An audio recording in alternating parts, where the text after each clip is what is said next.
morning again. This is State of Georgia versus Colt Gray, 24 CR 594. We're here for a status hearing. Counsel for both sides are present. Mr. Gray is present.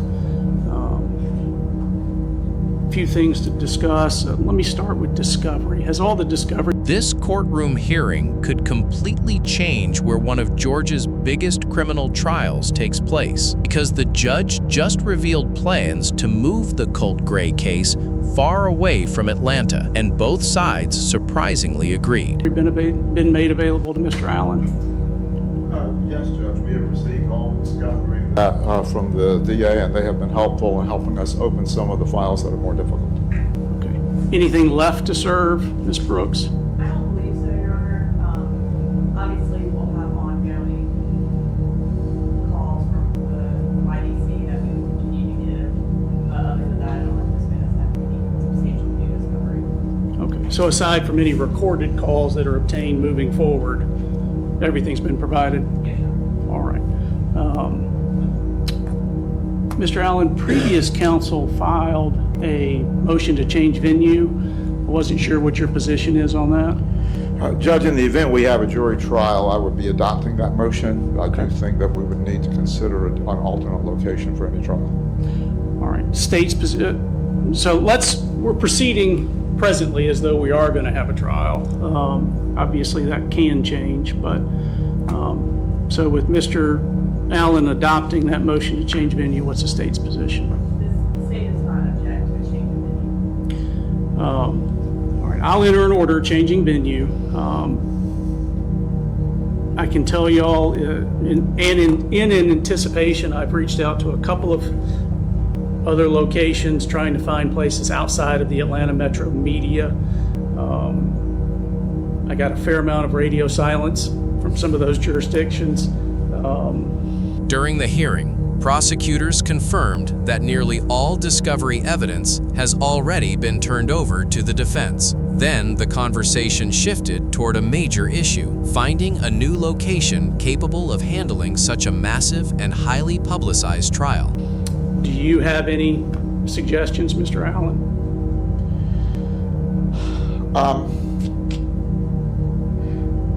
Not off the top of my head, Judge. Some of the places that I have had cases farther down south are relatively small jurisdictions, and I don't know that they would have a large enough jury pool.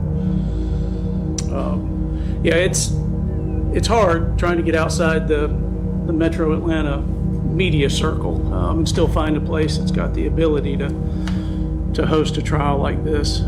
I know the state had recommendations before. Do you have any presently? No, Your Honor, I'm sure we'll have opinions on whatever you're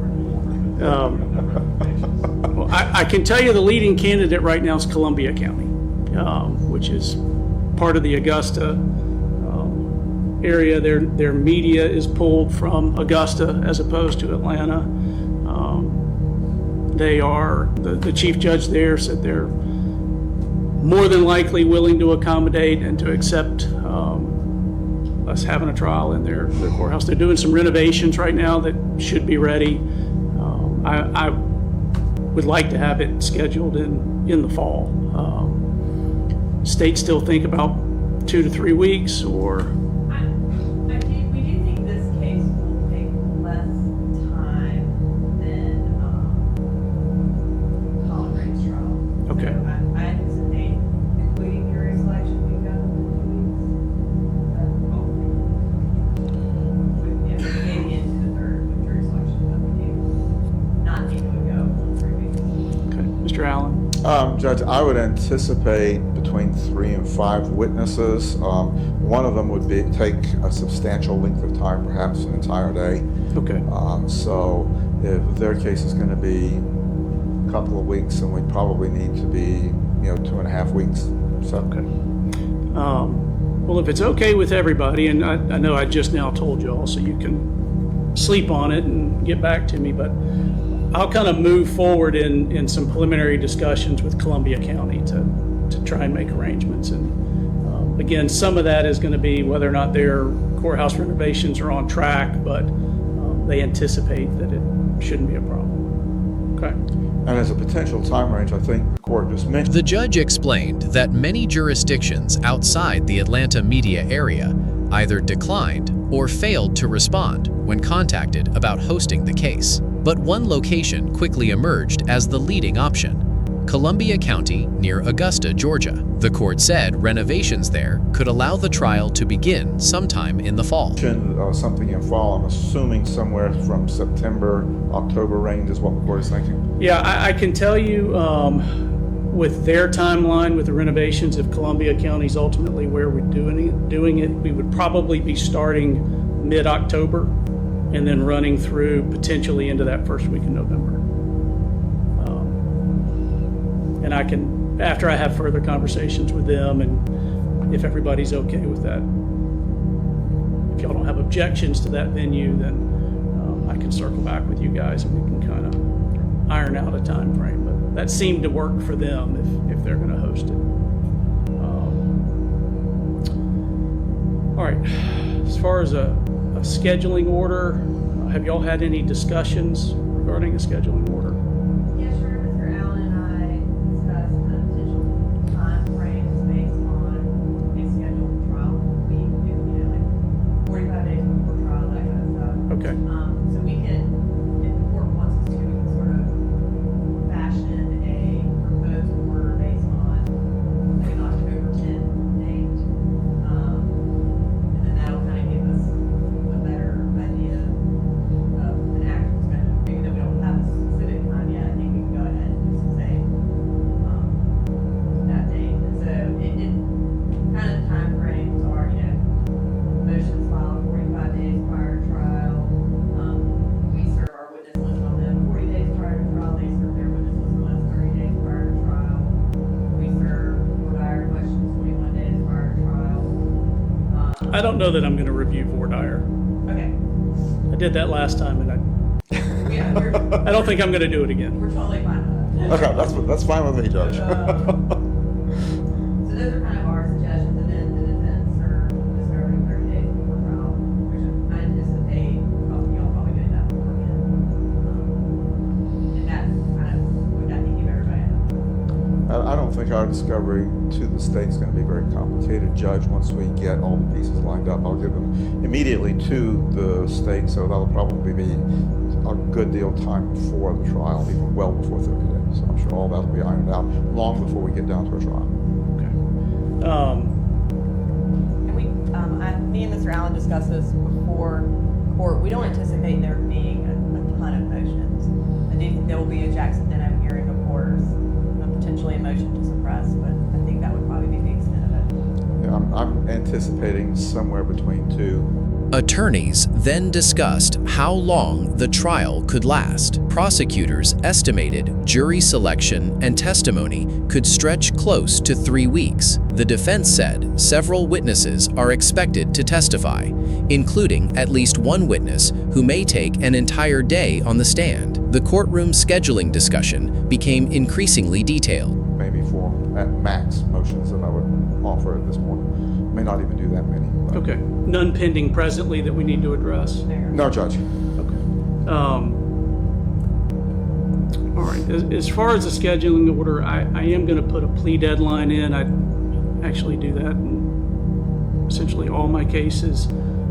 It would be that last week of July. That's judges' conference, so courtrooms are available. We don't have any conflicts. I know that now Colt Gray is scheduled for that week as well, and I realize that there's got to be some sort of separation in the event Mr. Colt Gray changed his mind and wanted to enter a plea. If he was going to, my hope would be that we can just get victim impact testimony one time and separate everything else. But we can have further discussions about that. And I would probably object to that, Judge, and I understand wanting to be mindful of the victims' families and having them come back and relive testimony. But by the same token, Judge, I think there are some due process issues that would create. I would want to make sure that anything related directly to Colt were related only to Colt and not to any spillover from Colin. And definitely, I wouldn't want them in the same room or in the same hearing. My question to the court would be that if you're setting a deadline for a plea, are you also wanting that to be the sentencing date if we decide to plea, or are we bifurcating? My request would be to bifurcate the plea date from the actual sentencing date so that I could pull together all of my mitigation witnesses and have them targeted for one day. I would, so the problem with doing a plea apart from sentencing is, of course, it can just be withdrawn as a matter of right. So if we needed to split that week up, if people were objecting to the arrangement of just the victim impact testimony once, then we can do Colt Gray 2 days, and we can do Colt Gray the next 2 days. And again, this is just in the event he changes his mind and doesn't want a trial. So you should anticipate doing the plea and the sentencing, whether it's the second 2 days of that week or whatever. And just for the record, Judge, I've discussed this with the court before. I do have an objection to setting a deadline for a plea. I do understand there's no absolute right in Georgian case law for a defendant to enter a plea. However, I do think there's a framework for argument, particularly when you go with the line of cases that have followed North Carolina versus Alford and their interpretation of the defendant's right to enter a plea. Then the hearing turned tense when the judge discussed setting a strict plea deadline months before trial. The defense objected, arguing the defendant should still have the opportunity to change his mind later without losing the ability to enter a plea agreement. But the judge pushed back hard. He explained that another county should not spend major public resources preparing for trial only for a last-minute plea deal to happen. And if he does not think that he's guilty of anything, and some cases that have developed after that give us an opening for a due process argument. So I do think it would be a due process argument problem if the court refused to allow him to enter a plea. Following that, if he changes his mind, we're set for trial, and then he wants to enter a plea. I think the issue is going to be a defendant does not have a constitutional right to enter a guilty plea. They have a constitutional right to a jury trial, but case law indicates they do not have a constitutional right to enter a guilty plea. Now, you know, if you want to submit letter briefs or anything on that issue, that's fine. But I want to avoid a situation where we burden another jurisdiction to make all these arrangements to clear out their courtroom, summon their jurors early, and then, you know, the eve of a guilty plea is entered.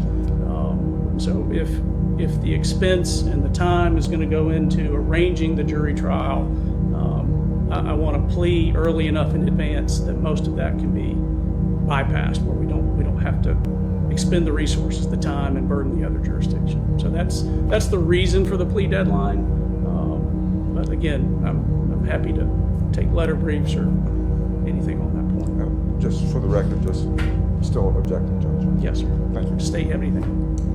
No, we understand your plea deadline policy. We've been subject to it for a while now, so.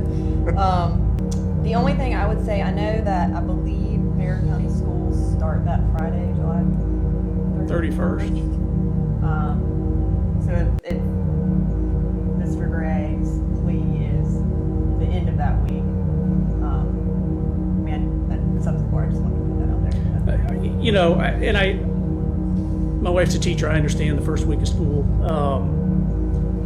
but it's going to be during school regardless. You know, so whether it's the first day when kids aren't learning anything, or it's, you know, the middle of October when they have exams. I mean, there's no good time to do it but summer, and we're not going to be able to get it in summer. And we can do our best.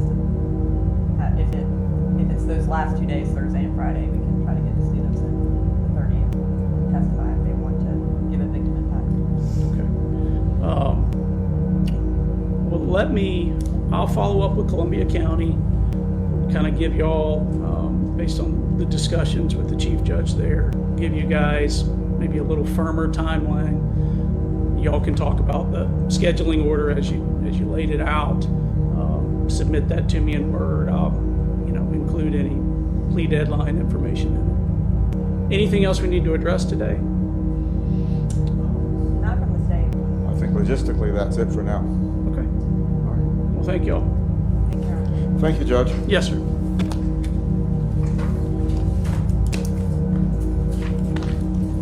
By the end of the hearing, the court appeared focused on moving the trial to Columbia County later this year. Both sides will now continue preparing for what could become one of Georgia's most closely watched courtroom proceedings, and the final trial timeline may be decided within the next few months.